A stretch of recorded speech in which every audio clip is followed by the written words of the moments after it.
On this video, we're going to be looking at what a contestable market is. It's a relatively modern concept in terms of economics. If you go back and you think about the economic history, started back in 1776 with Adam Smith, who developed ideas of things like division of labour. In the 1800s, economists like Karl Marx and John Stuart Mill were developing the ideas of the labour theory of value, labour market economics, if you like. The main theory of demand and supply was developed by Alfred Marshall in the Principles of Economics in 1890. And in the 1930s, there were great leaps made in the development of market structure economics, particularly imperfect markets, by economists such as Joan Robinson. To put it another way, the lessons that you've had will be almost identical to the lessons that students would have had nearly 100 years ago. Well, what about game theory? Well, that was first thought of in the 1700s, but it wasn't until the 1950s that the ideas of the prisoner's dilemma started to be developed by people such as John Nash, the mathematician. But contestable markets, which is sort of an idea that questions some of the assumptions made by some of these other theories, started to develop in the 1980s. And it was 1982 that William Baumol started to really develop the idea of contestable markets with his publication. So to introduce the idea of a contestable market, I would like to think of a situation where you are alone in a room with a locked door and you have a choice of 3 chocolates that you would like to eat. Your favourite is chocolate A, your second favourite is chocolate B, and one that you like but it's your least favourite is chocolate C. Now the question is, which chocolate do you eat first of all, and which order do you eat the chocolates? Now there isn't actually a right answer to this, but when I've asked students this in class, typically what they say is that they're going to go for C first, then they're going to go for B, and they're going to save up their favourite until last. Some students go the other way around, and that's fine. Remember that the idea of a consumer is to maximise your utility, and whatever way you do that is down to you. And the point about that scenario is that you can pretty much do what on earth you like. So let's change the situation to a much more competitive one. There's now a number of chocolate lovers in the room, all competing for the same chockies. So in which order will you try to eat the chockies? Which one will you go for first? That's a no-brainer. You're going to go for the one that you like most of all. You are going to go for chocolate A.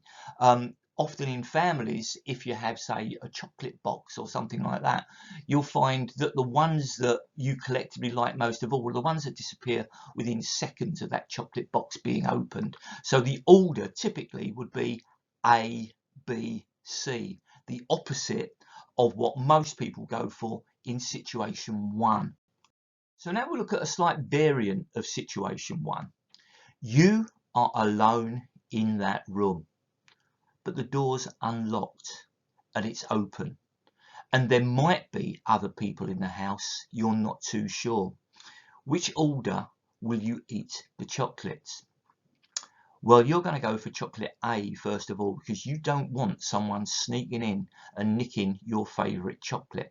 So once again, you'll be going for the order A, B, C, and that is solely caused by that door being open or barriers to entry being low. So let's try to put this in the context of market structures. Situation 1, you're alone in the room, there's nobody else there, the door is locked, the order that you go for is CBA. You are clearly in a monopolist market structure. You are a monopoly, and the way that you behave, you can do pretty much what you like, is an uncompetitive way, because you know that there is no competition. You know there's no one to stop you eating them in whatever order you like. But let's say most people go for CBA. So scenario 2, loads of people in the room, is clearly a competitive market structure, and you go for A, B, C. In that third scenario, where you're alone in the room but the door is unlocked and open, You also go for A, B, C. So in terms of market behavior, you are behaving as if it were competitive. You've adopted exactly the same strategy as scenario 2. But what's the market structure? Well, there's one person in the room. If you were to walk past that room, you wouldn't say, well, potentially there's 15 people in the room, therefore it's competitive. You are actually in a monopoly because there is one person in the room. So the market structure is monopoly, like situation 1, but the market behavior is competitive, like situation 2.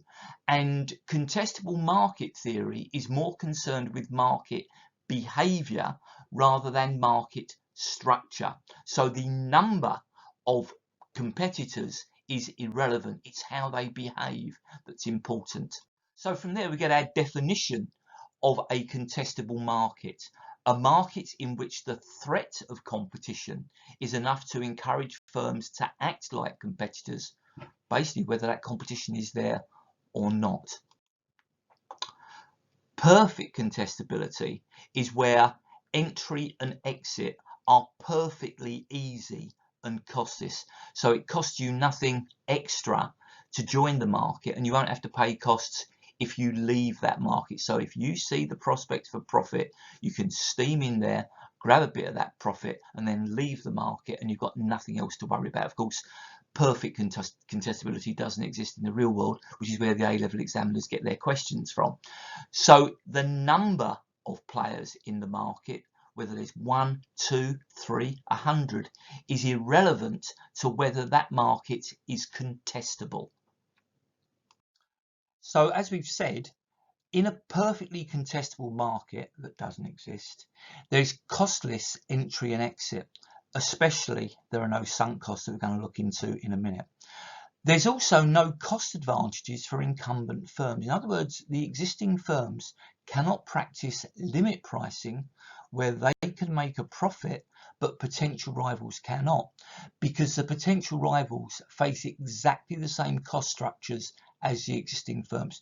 Now we're about to look at sunk costs now, so if you want to take a pause, this would be a good place to take a pause. So what are these sunk or irretrievable costs?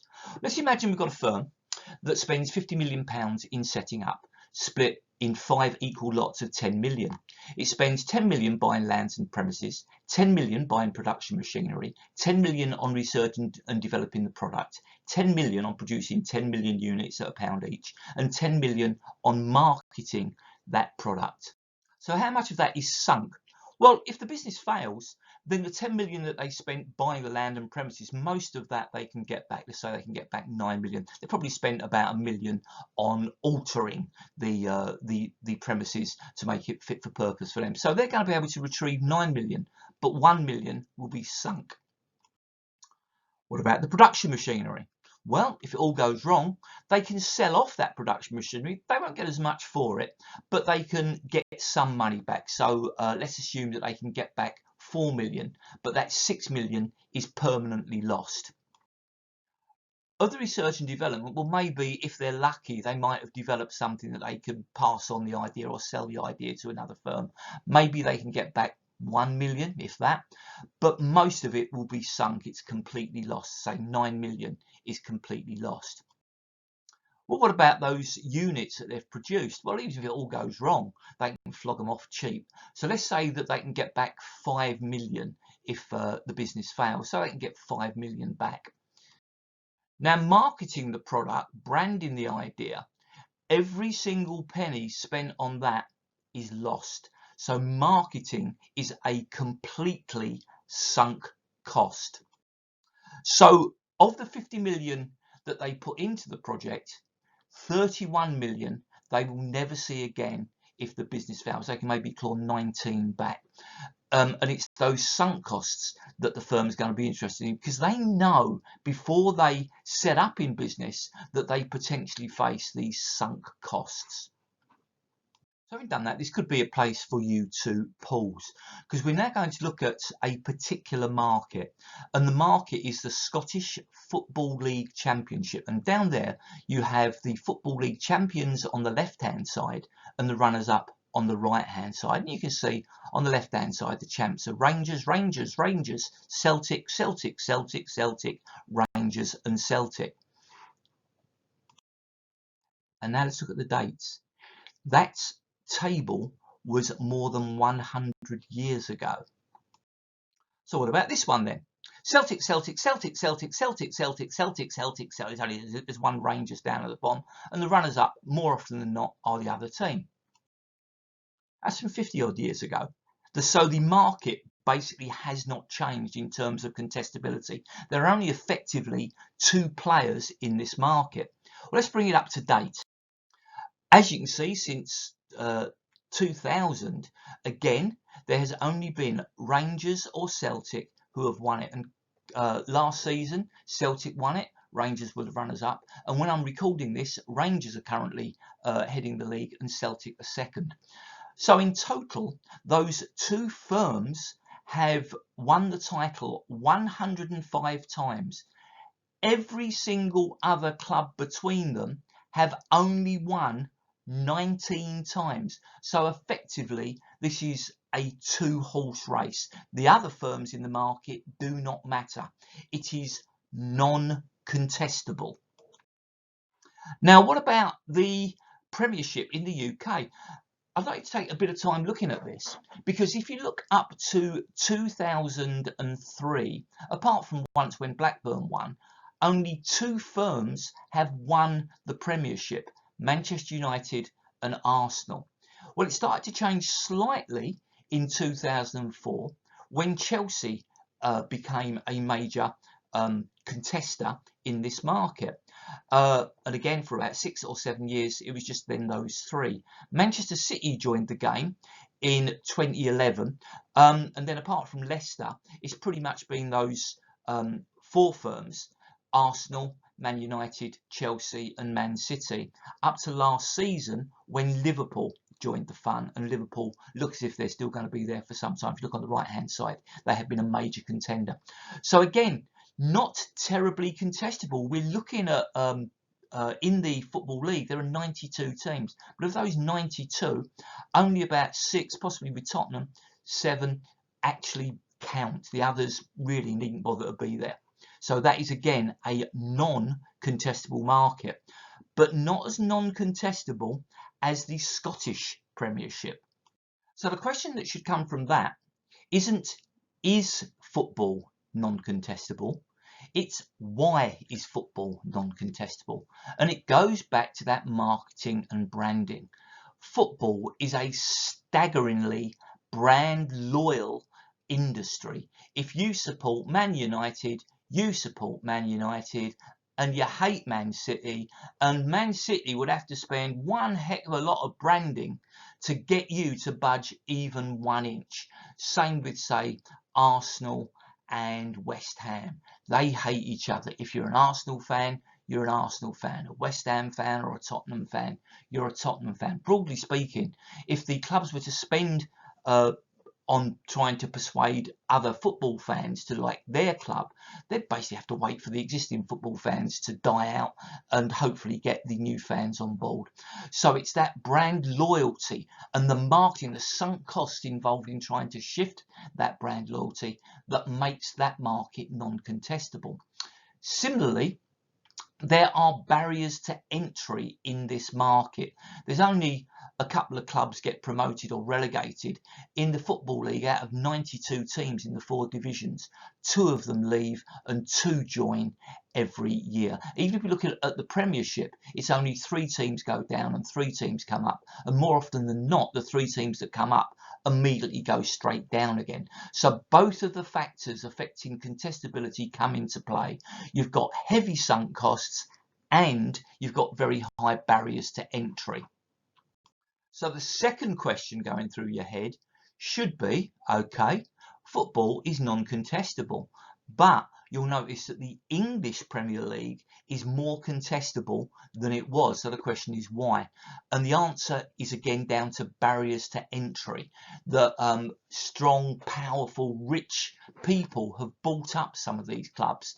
So in all of the examples where firms have joined the game, like Chelsea. That was because Roman Abramovich bought up Chelsea. Similarly, there's been a change of ownership at Manchester City and Liverpool. So those barriers to entry have come down to make the English market more contestable, but that hasn't occurred to anything like the same extent in the Scottish market.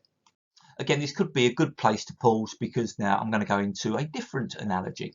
So we go back to why does this matter? Well, if we look at monopolies, monopolies are actually illegal in America. It's illegal to be a monopoly. That there have been pressures, say, on Google recently and Twitter, because they are regarded as monopolies by some people in the American administration. The Americans actually broke up the big oil giants more than 100 years ago, not because of what they did, but because of what they were. They were a monopoly. And Microsoft came incredibly close to being broken up just before George Bush Jr. was voted president in 2008. So why? What makes monopolies bad? Well, typically they charge higher prices than competitive market structures. They reduce the quantity. So they rip off consumers. They are not good for consumers, according to people who dislike monopolies. Of course, they tend to ignore the dynamic economies that, again, people like Baumol suggested that large firms had. They produce a deadweight loss. Because they charge a higher price, that reduces consumption, and that means that nobody can get the benefit from those goods that aren't being produced, neither consumers nor producers. And the lack of competition leads both to X inefficiency, costs rising, and Y inefficiency, consumers not being satisfied. So a lot of traditional economists say that monopolies are a bad thing. So if we can get that price down or that quantity up, then maybe we can do something to eliminate some of the bad of monopolies. So let's go back more than 1,000 years to the Vikings. On the left-hand side, you've got a timeline of Viking raids and attacks on various places in Britain. I'd like to think about Iona. So they attacked Iona in 795 AD. Then 7 years later, they came back. And 4 years later, they came back. So the question is, why, and what on earth has this got to do with economics? So why Iona? Well, there was a monastery there. It's isolated. You can see where it is on the west side of Scotland there. And you can see what the Vikings had to do on the right-hand side to get there. So basically, they are going to move in to that monastery. So again, why? Well, drawing the economic parallel, monasteries were full of material wealth. They were full of gold, jewels and artifacts. To put it in economic terms, they made heavy supernormal profits. They were also isolated on that island and they were undefended. Monks don't tend to be that good at fighting. To put it in economic terms, there were no barriers to entry or exit. The supernormal profits, again from standard economic theory, attract entrepreneurs, in this case the Vikings, and the newcomers compete the supernormal profits away. To put it another way, the Vikings are going to nick the artifacts and bump off the odd monk. So, as long as the monasteries had material wealth, they would attract Vikings, because what they would do is they'd be raided, and then in the next few years they'd build up their economic strength again. They're getting a few more artifacts, and the Vikings would then come back a few years later. Incidentally, there is a parallel.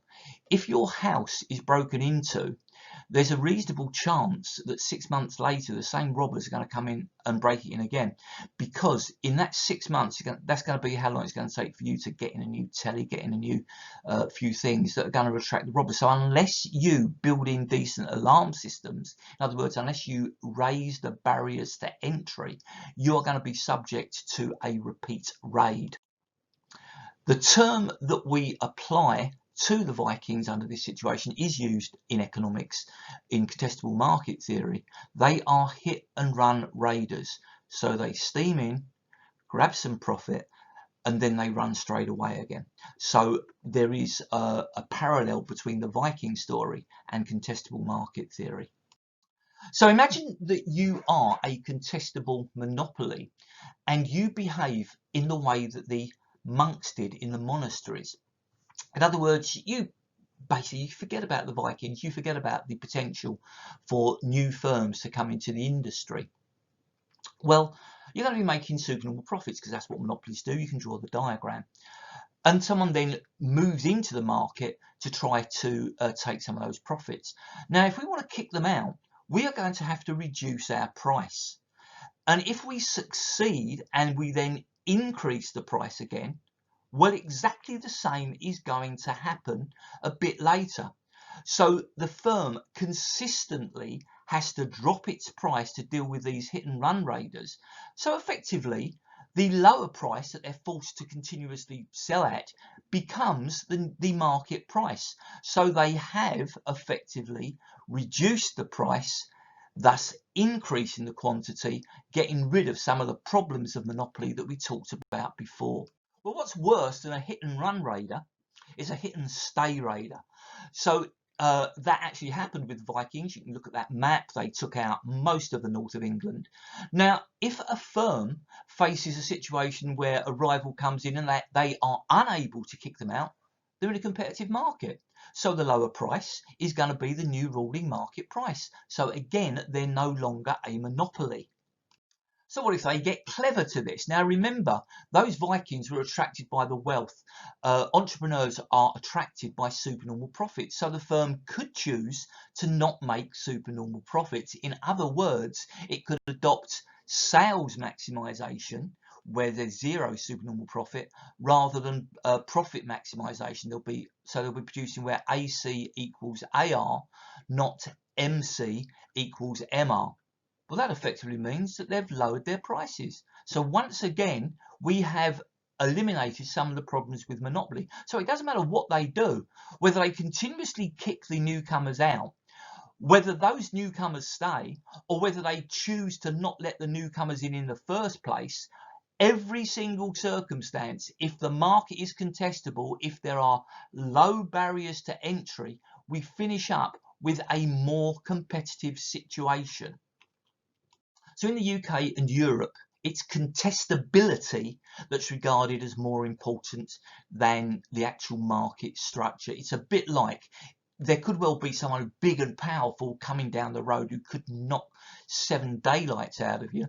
But if they don't knock 7 daylights out of you and they're quite nice to you, you're not going to be that bothered. So in Europe and the UK, we're more concerned about behaviour rather than structure. And the regulators frequently will try to make markets more contestable. So, for example, your broadband at home, the infrastructure is probably provided by BT Openreach, but you perhaps don't get your broadband from BT. You might get it from O2 or one of the other broadband providers like Virgin.